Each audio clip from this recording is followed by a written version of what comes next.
Aħna nixtiequ wkoll naraw il-ġdid ekonomiku jitqassam bil-ħaqq u b'ekwità.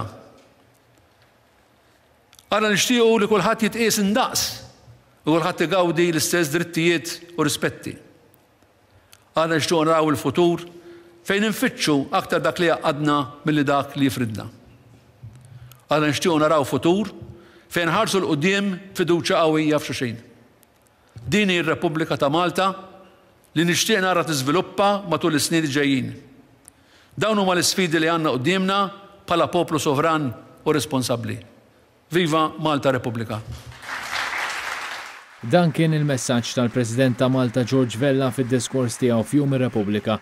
Diskors li għalih attendew l-ogħla awtoritajiet tal-pajjiż fosthom il-kap tal-Partit Nazzjonalista Bernard Greke li kien akkumpanjat minn Mary Greke.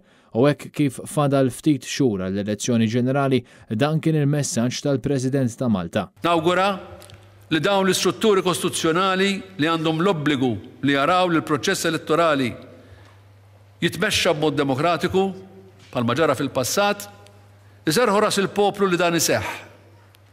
Dan nawgurah ukoll kemm għal min huwa responsabbli għal bilanċ fix-xandir, kif ukoll lil dawk kollha responsabbli għal ħarsien tal-ordni pubbliku. Appella biex il-Gvern ma jinjorax l-isfidi tal-inġustizzji u d-batijiet tal-poplu, hawnhekk apparti il-problema ta' trasportu u traffiku fil-gżejjer tagħna, semma wkoll dak li rajna jiġri f'pajjiżna tul l-aħħar snin fejn jidħol il-bini bla rasan. Fuq qudiemnet hemm it-theddida tal-firxa tal-bini u l-kostruzzjoni li qiegħda tieħu dejjem aktar spazju mill-art agrikola u mill-art verġni. Biex inħarsu sbuħija u s-sostenibilità ta' pajjiżna, irridu insibu bilanċ bejn l-ambjent mibni u dak naturali. F'pajjiżer bħal tagħna bil-pressjoni li teżisti kawża tal-iżvilupp ekonomiku u l-livell għoli ta' kwalità tal-ħajja li ngħixu mhux faċli li jinstab dan il-bilanċ. Barra minn hekk teżisti għajta ġenerali biex il-bini ġdid li tiela ikollu aktar karattru u ma jkomplix ikerraħ il-madwar. Semma wkoll dak li verament qed iħassbu il-fatt li l-maġġoranza assoluta taż-żgħażagħ Maltin iridu jitilqu minn Malta. Semmejt ftit mill-problemi li nara li qegħdin idejqu lill-poplu Malti u għawċi. U nazzar dan irrifletti jekk dawn mhumiex fost ir-raġunijiet għaliex tal-aħħar qegħdin nisimgħu xi ftit aktar mis-soltu li ż-żgħażagħ tagħna iridu jitelqu minn pajjiżna.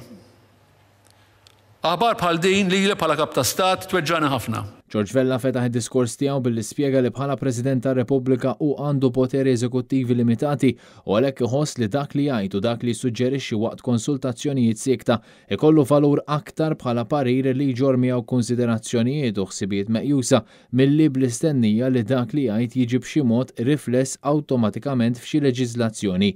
Matul dan id-diskors, George Vella ma semma xejn dwar il-liġi kontroversjali tal-kannabis li potenzjalment jista' jkun qed jiffirma hu stess fi ftit jiem oħra. Jum ir-Repubblika beda bil-parata mis-soldati tal-Forzi Armati ta' Malta fi triq ir-Repubblika mal-wasla tagħhom fi Pjazza San George, is-soldati kienu spezzjonati mill-President ta' Malta u ntaq l-innu nazzjonali.